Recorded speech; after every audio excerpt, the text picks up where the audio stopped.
29-27 सितंबर 1971 की अव्यक्त मुरली है। मुरली की हेडिंग है स्नेह की शक्ति द्वारा सत्यता की प्रत्यक्षता। स्नेह की शक्ति द्वारा सत्यता की प्रत्यक्षता। इस समय सभी की स्मृति में व नयनों में क्या है? एक बात है, वह दो है, वह एक में दो है, वह क्या है? एक ही बात है, एक ही बाप है। आज सभी एक मत और एक ही बात पर है। अच्छा, इस समय तो एक बात है, लेकिन वैसे वर्तमान समय स्मृति में व नैनों में सदैव क्या रहता है? सिर्फ घर जाना है या याद रहता है? सर्विस करने भी घर कैसे जाएंगे? वर्षा भी अपने लिए तो याद रहा, लेकिन दूसरों को भी वर्षा दिलाना है, यह भी तो याद रहना है। हर कदम में स्मृति में बाप की याद और साथ साथ सर्विस व सिर्फ याद रहती है और रहनी चाहिए।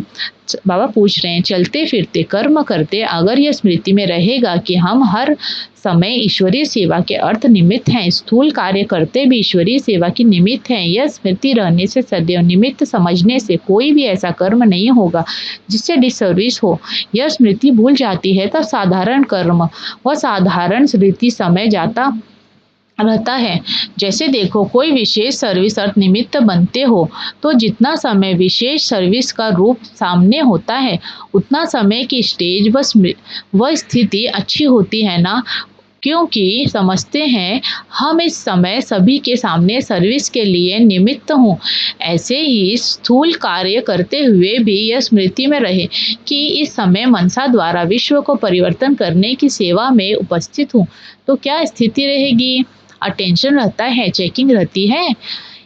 इस प्रकार अगर सदा अपने को विश्व की स्टेज पर विश्व कल्याण की सेवा अर्थ समझते हो तो फिर साधारण स्थिति व साधारण चलन व अलबेलापन रहेगा और कितना समय व्यर्थ जाने से सफल हो जाएगा, जमा का खाता कितना बढ़ जाएगा। ऐसे कोई के ऊपर बहुत बड़ी जिम्मेवारी होती है तो वह एक एक सेकेंड अपना अमूल्य समझते हैं।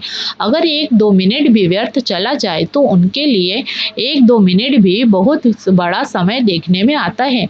तो सभी से बड़ी से बड़ी जिम्मेवारी आपके ऊपर है। और किसकी इतनी बड़ी जिम्मेवारी है? जितनी आपकी इस समय है। तो सारे विश्व का कल्याण, जड़ चैतन्य दोनों को परिवर्तन करना है। कितनी बड़ी जिम्मेवारी है? तो हर समय यह स्मृति रहे कि बाप ने इस समय कौन सी ड्यूटी दी है। एक आंख में बाप का स्नेह, दूसरी आंख में बाप द्वारा मिला हुआ कर्तव्य अर्थात सेवा। तो स्नेह और सेवा दोनों साथ साथ चाहिए। स्नेही भी प्रिय है लेकिन सर्विसेबल ज्ञानी तो आत्मा अति प्रिय है, तो दोनों ही साथ साथ चाहिए। अपनी स्थिति जब दोनों की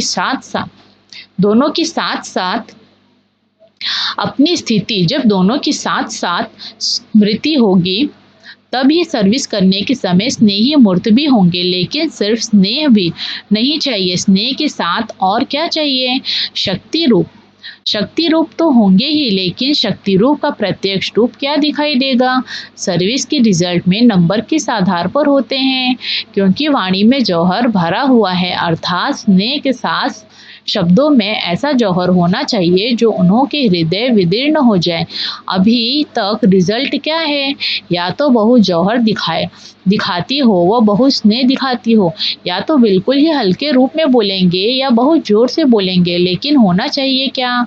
एक एक शब्द में स्नेह की रेखाएं होनी चाहिए। फिर भले कैसे भी कड़वे शब्द बोलेंगे तो हृदय में लगेंगे जरूर, लेकिन वह शब्द कड़वे नहीं लगेंगे, यथार्थ लगेंगे। अभी अगर शब्द तेज बोलते हैं तो रूप में भी तेजी का भाव दिखाई देता, जिससे कई लोग यही कहते हैं कि आप लोगों में अभिमान है, वह अपमान करते हो।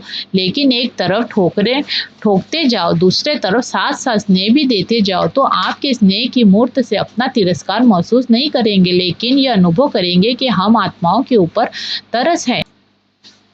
तिरस्कार की भावना बदल तरस महसूस करेंगे। तो दोनों साथ साथ चाहिए ना। कहते हैं ना, मखमल की जूती लगानी होती है तो सर्विस के साथ अति तरस भी हो, और फिर साथ साथ जो अयथार्थ बातें हैं उनको यथार्थ करने की खुशी भी होनी चाहिए।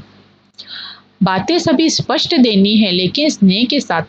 स्नेह मूर्त होने से उन्हों को जगत माता के रूप का अनुभव होगा। जैसे माँ बच्चे को भले कैसे भी शब्दों में शिक्षा देती है, तो माँ के स्नेह कारण वह शब्द तेज व कड़वे महसूस नहीं होते। समझते हैं माँ हमारी स्नेही है, कल्याणकारी है। वैसे ही आप भले कितना भी स्पष्ट शब्दों में बोलेंगे, लेकिन वह महसूस नहीं करेंगे। तो ऐसे दोनों स्वरूप की समानता की सर्विस करनी है, तभी सर्विस की सफलता समीप देखेंगे। कहाँ भी जाओ तो निर्भय होकर, सत्यता की शक्ति महसूस होकर, ऑलमाइटी गवर्नमेंट के CID के ऑफिसर होकर उसी नशे से जाओ, इस नशे से बोलो, नशे से देखो। हम अनुचर हैं, इसी स्मृति से अयथार्थ को यथार्थ में लाना है, सत्य को प्रसिद्ध करना है, न कि छिपाना है। लेकिन दोनों रूपों की समानता चाहिए। किसको देखते हो व कुछ सुनते हो तो तरस की भावना से देखते सुनते हो, या सीखने और कॉपी करने के लक्ष्य से सुनते देखते हो?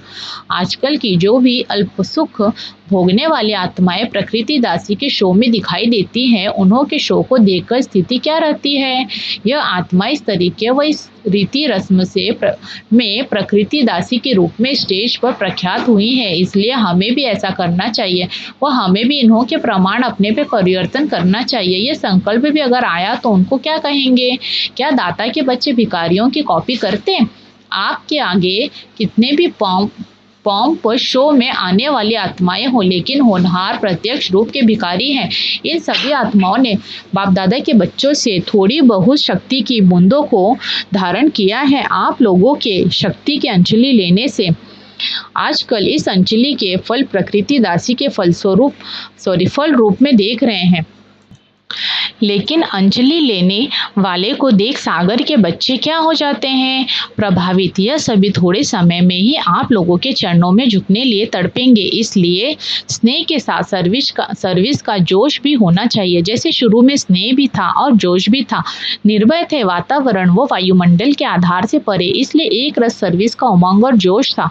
अभी वायुमंडल व वातावरण देख कहाँ कहाँ अपनी रूपरेखा बदल देते हो। इसलिए सफलता कब कैसे दिखाई देती है। जबकि कलयुग अंत की आत्माएं अपनी सत्यता को प्रसिद्ध करने में निर्भय होकर स्टेज पर आती हैं, तो पुरुषोत्तम संगम युग की सर्वश्रेष्ठ आत्माएं अपने को सत्य प्रसिद्ध करने में वायुमंडल प्रमाण रूप रेखा क्यों बनाती हैं?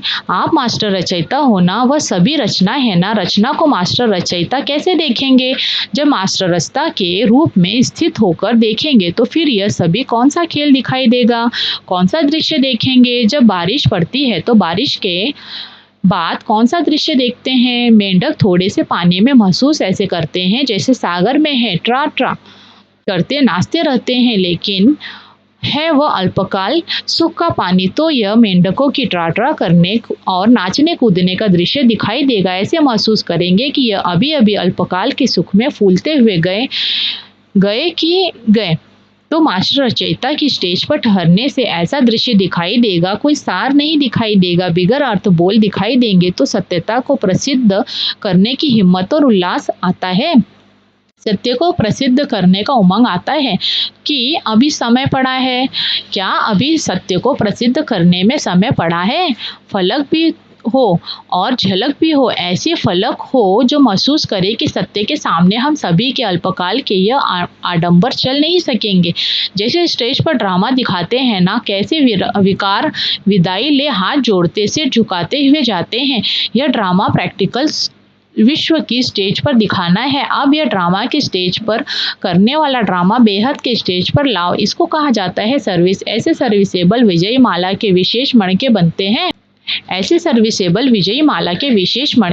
हैं। तो ऐसे सर्विसेबल बनना पड़े। अभी तो ये प्रैक्टिस कर रहे हैं, लेकिन पहले प्रैक्टिस की जाती है तो छोटे छोटे शिकार किए जाते हैं, फिर होता है शेर का शिकार। लास्ट प्रैक्टिकल पार्ट हूबहू ऐसे देखेंगे। और जैसे ये छोटा ड्रामा, तब एक तरफ जय जयकार और एक तरफ हाहाकार होगी। दोनों एक ही स्टेज पर। अच्छा, ओम शांति।